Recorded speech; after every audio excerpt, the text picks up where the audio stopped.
Good evening, brothers and sisters. Good evening. Okay.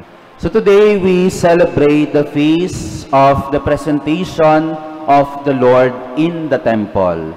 And according to the customs and belief of the Jews, all the firstborn son must be presented and consecrated to the Lord.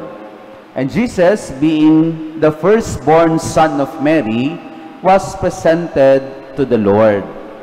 At maganda po yung imahe na ipinapakita po nito na sinabi rin po dito sa ating ebanghelyo, no? Jesus is presented to the Lord in the temple. Inihandog si Jesus sa Diyos sa loob ng templo, no? We all know the function and the purpose of the temple. It is where the people worship God. It is also a place where they offer sacrifices to the Lord to receive favor and forgiveness for their sins. Sa templo, pinaparangalan ang Diyos. Sa templo, nag-aalay ang tao sa Diyos para tumanggap ng pabor o kaya naman humingi ng kapatawaran para sa kanilang nagawang kasalanan. And Jesus is the Lamb of sacrifice offered to God to regain the favor we lost because of sin.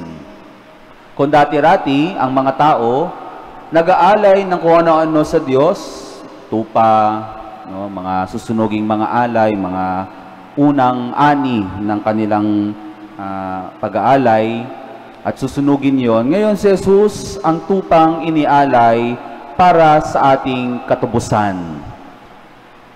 And Jesus being presented and offered to God in the temple will show what will happen in the mystery of our salvation, where Jesus will be sacrificed. Jesus will sacrifice and offer himself as a sacrifice for the salvation of all. Si Jesus ang bagong alay at nag-alay para sa Diyos. Today's celebration is also known as Candlemas, Feast of the Candelaria, Feast of the Candles, when all the candles used for prayer and worship are blessed. No, kaya nga po ang daming nagpa-bless ng mga kandila ngayon eh. Pagkatapos nga pong i-bless, kinuha nyo kaagad lahat eh, no? Parang may kukuha eh, no? Okay.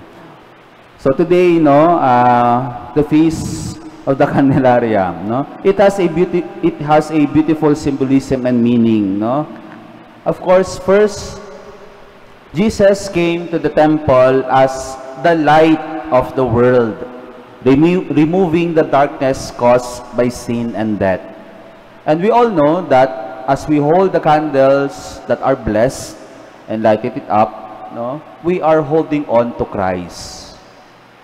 Every time na hinahawakan natin ang kandilang nabasbasan at ito ay sinisindihan, we also hold on to Christ. Hinahawakan natin at nasa harapan natin ang Diyos na si Jesus. Moreover, the feast highlights the candle which we lighted up when we pray. Hindi ko po alam kung natanong nyo na po ba sa inyong sarili, bakit ang tao kapag nagdarasal, nagsisindi ng kandila? Dahil po ba natanong nyo na po ba sa sarili nyo, bakit kayo nagsisindi ng kandila pag nagdadasal kayo? O bakit? Bakit kayo nagsisindi ng kandila kapag nagdadasal kayo? Bakit po? Wala ma. Yung mga kasagot po, bibigyan ko po 1,000.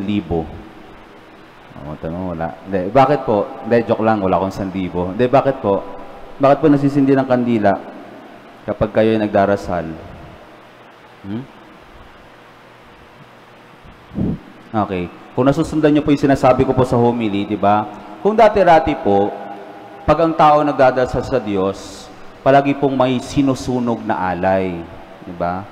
Kaya nga po, di ba, mariring nyo, nababasa nyo po sa Bible, no? Every time people will make an offering, they always have a sacrifice, no? And for that sacrifice to come to heaven, no, they burn it, no? Sinusunog nila. Siyempre, yung usok, saan papunta? Sa taas, sa langit, no? Ganun din po, no? Every time we light up a candle, it is like our offering. It is like our offering. Kung mapapansin nyo po, yung kandilang yan, kapag sinisindahan nyo po, parang sinusunog nyo rin. At kapag sinusunog nyo po, yung usok saan papunta? Sa taas. Accompanied by our prayers, this offering these offerings come up to heaven. It's like our prayers and offering rises up to the heavens. Every time we light up our candle, it is like an offering. But dear friends, another best offering that we could make is the offering of our very self. Alam niyo po, maliban po sa mga kandila, ang pinakamaganda po nating pwedeng ialay sa Diyos ay ang ating sarili. Because, for sure, a lot of us, we cannot offer our whole self to God. Madalas, kapag inialay natin at inihahandog ang sarili natin sa Diyos, kadalasan, maraming limitasyon. Hindi natin kayang ibigay yung buong sarili natin sa Diyos, aminin man natin ito hindi. For example, we cannot give our whole time to God. Lord, isang oras lang. We cannot offer our whole strength to God. Lord, pagod na ako, bukas na lang ulit.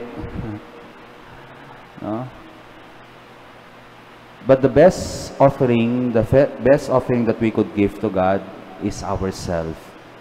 And so, dear friends, present and offer yourself to God as your greatest offering to Him.